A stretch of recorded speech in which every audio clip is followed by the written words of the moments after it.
Hi, this is Cheryl McQueen, designer with Bello's Designs. Today I am doing a very quick Talk Crafty to Me. I want to show you how I created these backgrounds.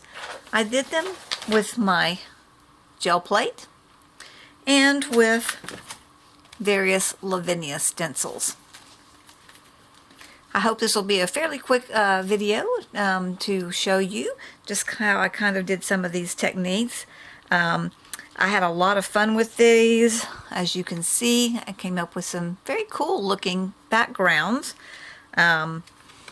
Obviously, they won't always turn out the same because this is a very, very fluid kind of way to design backgrounds. I did this using the Distress Oxide sprays and the gel plate, and that's basically it, and our stencils. So let's get started and see how to do these backgrounds. First of all, this is a messy project, so I have my little box here. Let me see if I can zoom that out just a little bit so you can see it. So I have my box that I'm going to do my sprays in. I like to put a little piece of scrap paper in there, keeps my box just a little bit cleaner. So what we're going to do is we're going to lay our gel plate down in our box, and we are going to use water, the Distress Oxide sprays, and the Lavinia Pebbles stencil, the Pods stencil, the Laurel stencil, and the Berry stencil. So let's get started on our project. Okay, to start out with, I have cut some of my artwork paper to be 6 inches by 4.5 inches. I usually like to do smaller cards. Usually mine are about 4 3/4 by 3.5. The reason I like to do the backgrounds on the bigger ones is if I want to cut it down to make the smaller size cards, then I can cut out the areas that I don't like, or if I want to do something larger, then obviously I've got a larger piece of paper. So let's go ahead and start out by looking at our one done with the pebbles. What I'm going to do is lightly mist my gel plate with water. Then I'm going to take the pebbles stencil and lay that on top. The reason I like to put the water down is that that's going to make my stencil stay in place. Now, the cool thing about doing this particular project is that when you spray and then do your impression, the ink sticks in the little voids, but it also sticks to the plastic part. And that's where you get the really unique look here. So what I did with this particular set was I used gathered twigs, hickory smoke, and shabby shutters. So we need to be sure that we shake our oxide sprays up really well. You can tell that it's mixed really well when you can hear that ball clattering around in the bottle. So let's go ahead and shake those up just a little bit and make sure that they're good and mixed. And then all I'm going to do is basically just spritz around in a few places with the different colors.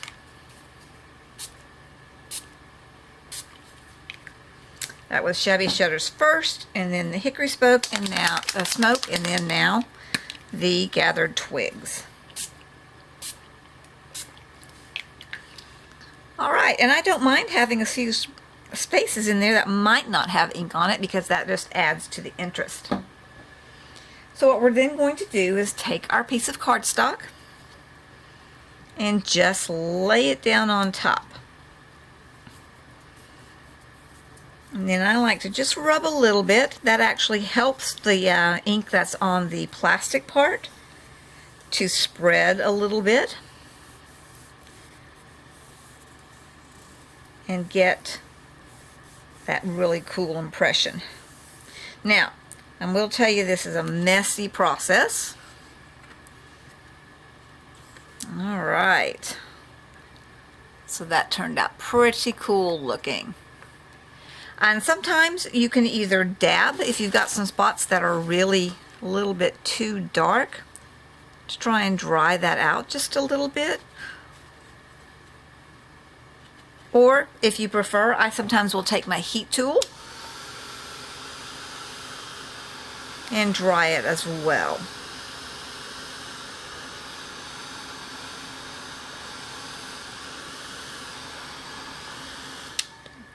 Now the fun thing about this is you can either do another impression, which will give you a lighter look, or just go ahead and take your same inks and spray them again. And you can spray them in different places if you want to.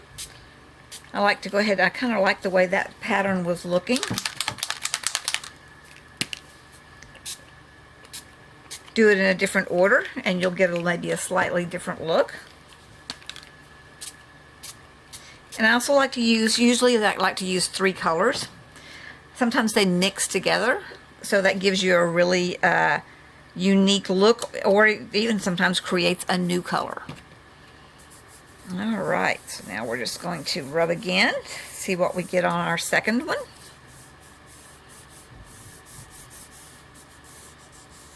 If you rub less, you will probably get a lighter impression.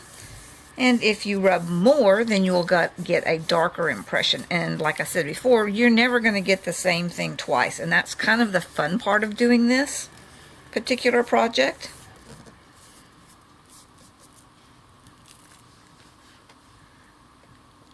And there we go. Another really cool looking print out of that. Dry it just a little bit. You can also just set it aside and let it dry.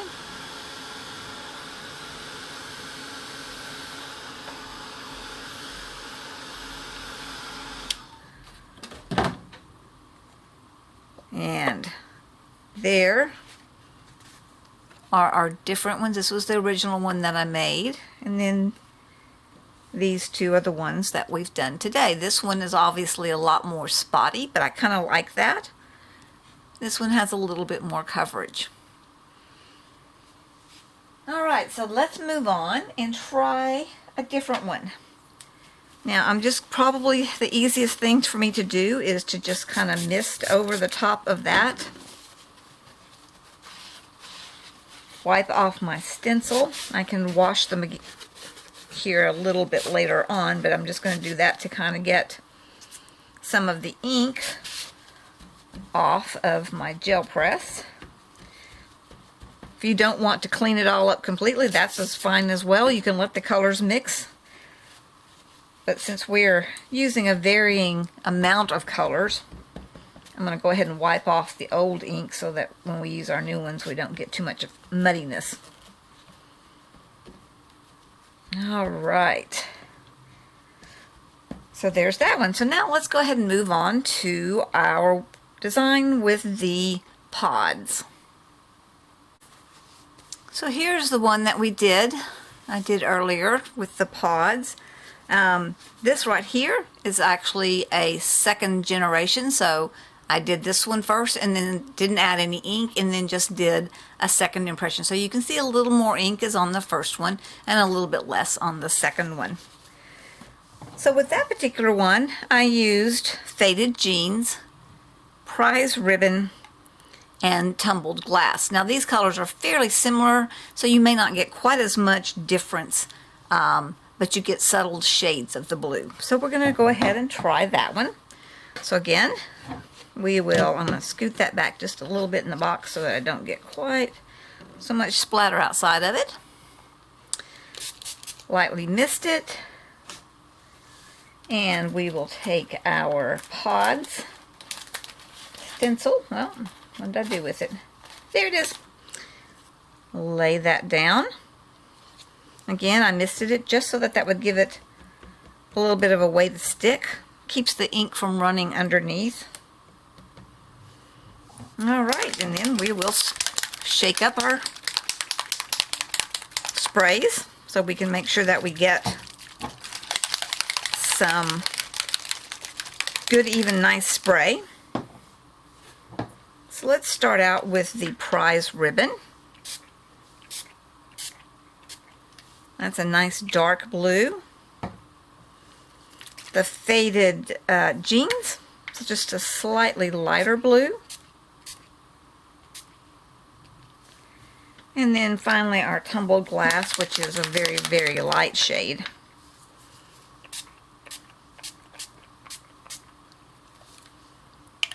All right, and let's see what we get. Now this one we've got quite a bit of the ink on it, so we'll probably get a darker and more spread out design the first time around that we do it. So we're just going to lightly rub across the surface to make sure that it picks up the ink.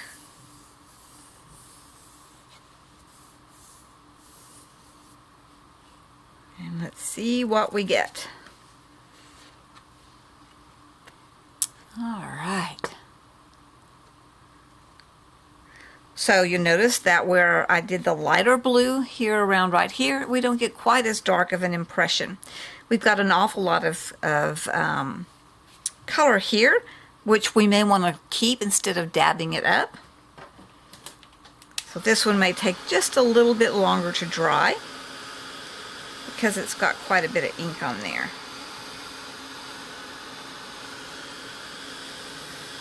Just heat it up just a little bit to set it. And now let's go ahead and do a second generation. So I'm going to lay that down. And because some of the ink has already been taken off, I'm going to go ahead and rub just a little bit harder.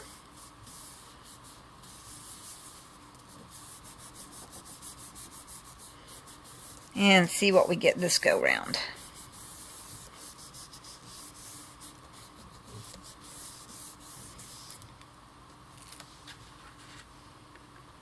Oh, that one looks kind of cool. And just dry it a little bit.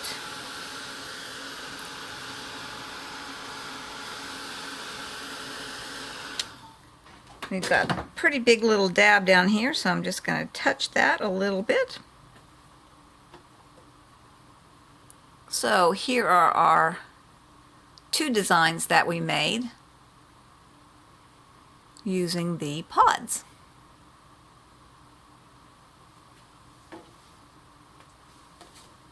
Alright, so now let's move on and do the ones with the laurel stencil. I'm going to go ahead and clean this up off the camera and come back with the laurel stencil. Okay, so let's see what we can do with our laurel stencil. So here's an example of one that I did with the laurel stencil, and here's one that I actually went ahead and turned into a card that I did with the same colors and the same stencil. Alright, so once again, mist down our gel press, lay our laurel on top, and you can see how messy this is by my hands here. And the ones that we're going to use this time are Shabby Shutters, Evergreen Bough, and Hickory Smoke. Now you saw that in my example we had what looked like kind of a little bit of blue colors. That's because the colors have mixed together and created a new color, and I think it really turns out cool looking with that mixture of colors. So I'm going to start out with the Shabby Shutters, and we'll just do the same thing where we're just going to spritz some of it around, put in a little bit of the Hickory Smoke, and finally the Evergreen Bough.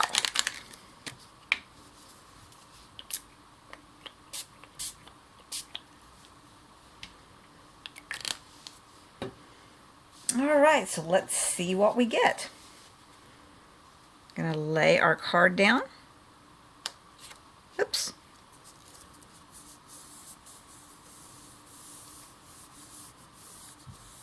Make sure it makes good contact.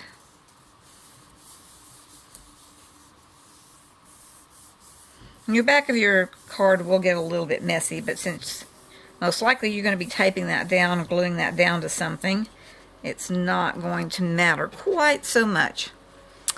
Alright, and there's one that we got with our laurel leaf. Let's see here what it looks like when we dry it just a little bit. And let's go ahead and grab a paper towel real quick and dab some of those really dark areas. And now we've got that laurel leaf. Alright, let's see what happens if we do it without adding any more color to it, and just lay that down. See what we get. I'm sorry, I think my neighbor just did a little bit of yard work there for just a second with his blower, so I hope you didn't hear that. It's hard to control your environment when you've got neighbors, right? Alright, so let's see what we get with this impression. Alright, now that one is kind of cool looking because it's got much more white and the leaves are just kind of spattered about. I kind of like that one a lot. So again, this kind of shows you the difference between a first generation, which has a lot more ink on it, and a second generation. Now with this one, we didn't get quite as much blue mixture as I did with my original one, and I'm going to be honest with you, it's the exact same color, so I'm not sure. I may have had a lot more of the hickory smoke blending in with the I guess it's probably the green evergreen bough would be my guess, that they mixed to create that blue. And I may just go ahead and spray that on there. See what we get if we add that hickory smoke over on top of it. I'm just curious to see if it'll turn blue, because I really don't know how it did it on the first round. Alright, let's see what happens.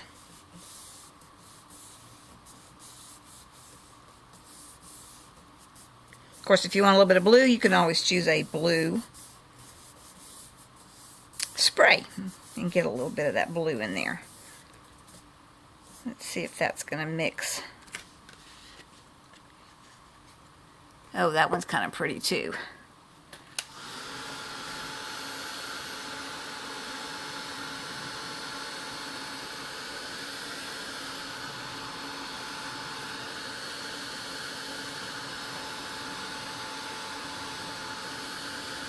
Yeah, that's lovely. You get a lot more of the leaf look on that one as well. Okay, so now let's move on to our last one. And as you can see, this one turned a little bit more blue than this one did. This one actually is a lot more green. So I think the mixture of the evergreen boughs and the hickory smoke will give you a little bit more of that blue tint. So now let's go ahead and move on to our last one, the berry stencil. So our last one that we're going to do is with the berry stencil. So here is our berry stencil that we're going to use, and I did a few examples of that one. So this one was actually the first one, has a whole lot more ink on it. Then I did another one that had a little bit less ink, and after I did this one, I went ahead and did a second generation. So this has got a whole lot less ink, as you can see, than this one does. So let's play around and see what we come up with. Lightly mist our background, our gel plate. Place our berries down. And for this one, we're going to use Festive Berries. wilted violet, and spun sugar. Get those shook up until we hear the ball rattle.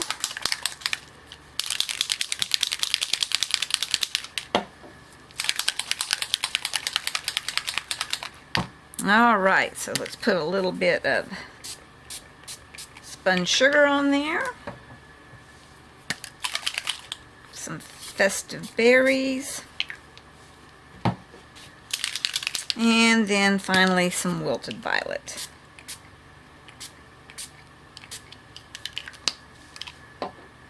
Alright, let's see what we get.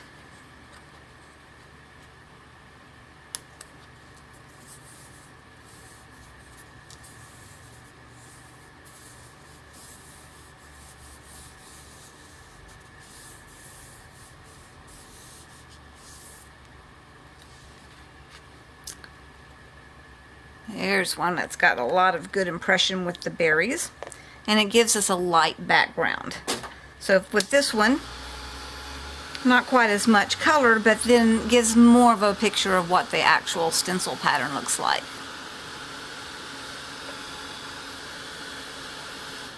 Alright, let's go ahead and add a little bit more. Do some thicker sprays and see what happens with that.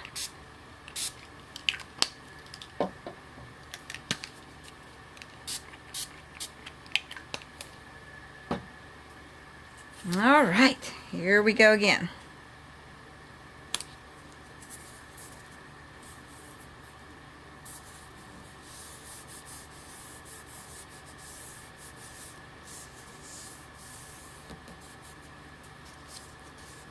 Might be interesting to also get a squeegee and maybe run it across the surface. See if that makes a difference in how much ink you actually pick up on your card.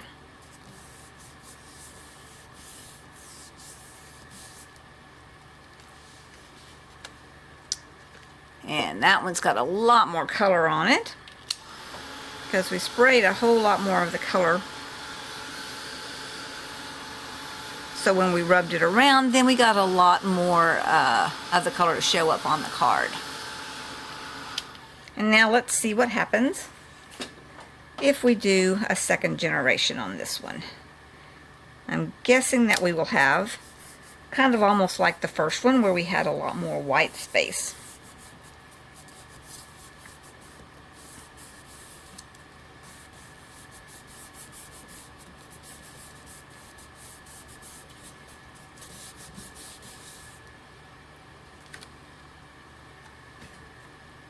Alright, so that one we got a lot more of the visual of the berries.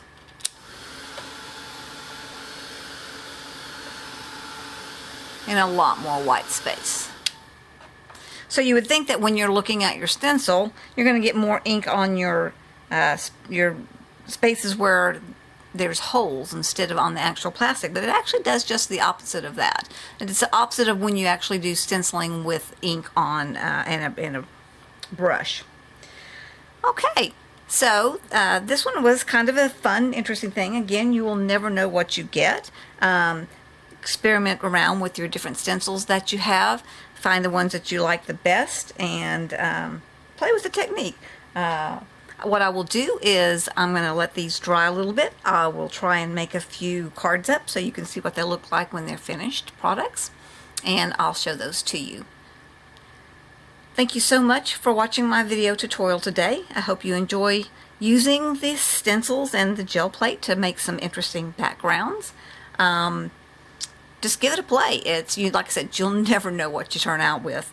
So remember to check out the delbellosdesigns.com website for more tutorials on the design team page, and watch for, at the end of this, the pictures of the cards that I make using these backgrounds. Have a great day.